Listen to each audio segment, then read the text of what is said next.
I'm expelling the excess lead. Today on CJ at the Movies, Dwayne Johnson, John Cena, and Jerry Seinfeld have dropped some bombs. We're not giving the people what they want.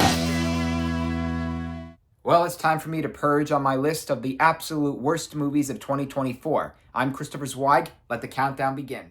As I count down my list from bad to awful, at number 10 is Joker Folie à Deux, the sequel to the 2019 hit that gave Joaquin Phoenix an Oscar for his portrayal of the clown prince of crime. This one is a big bomb that's poised to be given Razzies. He returns in the lead role while Lady Gaga plays Harley Quinn, who both present the sequel like a musical from the golden age of Hollywood, but it not only serves as an epitome of great cynicism, but also as a giant middle finger to the first film, and as you can see, I'm a lot sadder. Sing hallelujah, come on, get happy. Ready for the judgment day.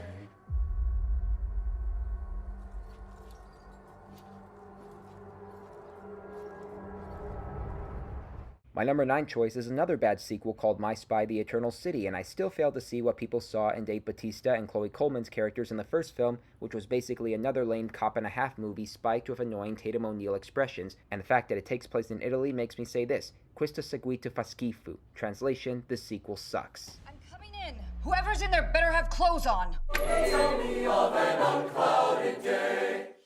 Number 8 on my list, Red One, an expensive but cheaply conceived Christmas action comedy with sets and effects that look and feel like rejected designs from much better holiday favorites, and leads like Dwayne Johnson and Chris Evans who have to follow the old buddy movie formulas, which consist of one-liners and bickering. This was ho horrible, but I'm pretty sure you've heard that one before. Grab a car. For what? You don't have a Wonder Woman action figure, do you? It's not how it works. Come on. Okay, a lot more other critics liked Immaculate, and I do appreciate the elevated horror genre, but unfortunately it ranks at number 7 on my list. Sydney Sweeney, who will appear in a much worse film later on the show, plays a young nun who becomes another Virgin Mary, but given the evil overtones, you can already tell the Antichrist has gotten to her.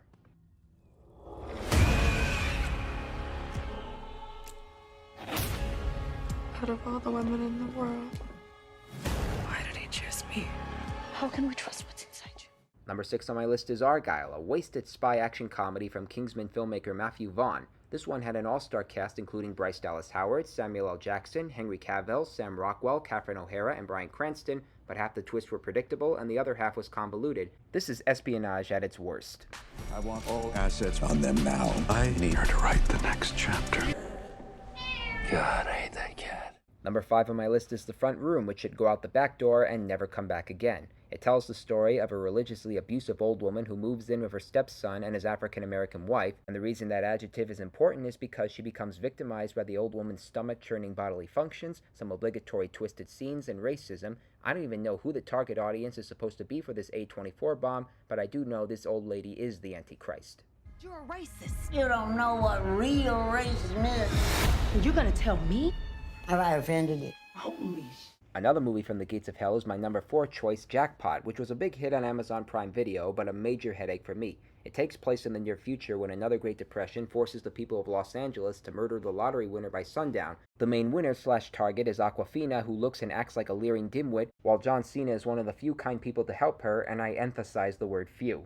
Oh, hell no. Oh, hell yeah. A movie like Civil War knew what it was trying to accomplish as entertainment, but Jackpot feels like a hate letter to us all, and even before and after the hunt begins, almost everyone in the film is an irredeemable, aggravating jerk. Number 3 on my list is a real butt release of a video game movie called Borderlands, which was made by Eli Roth and had Cate Blanchett and Kevin Hart among others, hitting career lows in a movie that looks like if Guardians of the Galaxy and Mad Max had a menage a trois with either the adventures of Pluto Nash or Battlefield Earth. You decide.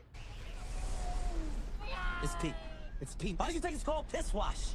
How did it get the name? It's in my mouth. I've been a big Jerry Seinfeld fan since I was 16, but his directorial debut of Unfrosted ranks at number 2 on my list. It basically recycles gags from his ageless sitcom, and its wasted all-star cast and wacky situations are just as fun as a 30th anniversary release of Rob Reiner's North. No soup for this movie. The important thing is the name. Fruit Magoos! What? No. Heat 'em up and eat 'em ups! No sale. Oblong nibblers. Is this a joke? Okay, it's time to say goodbye to the worst movie of the year, and it makes me wonder how CinemaScore could think that Joker Folie à Deux was worse than Madam Web. Dakota Johnson plays a newbie psychic who reluctantly agrees to protect 3 of the meanest and stupidest girls from the clutches of an evil billionaire who knows they will grow up to be the 3 spider women who kill him. Are you following this?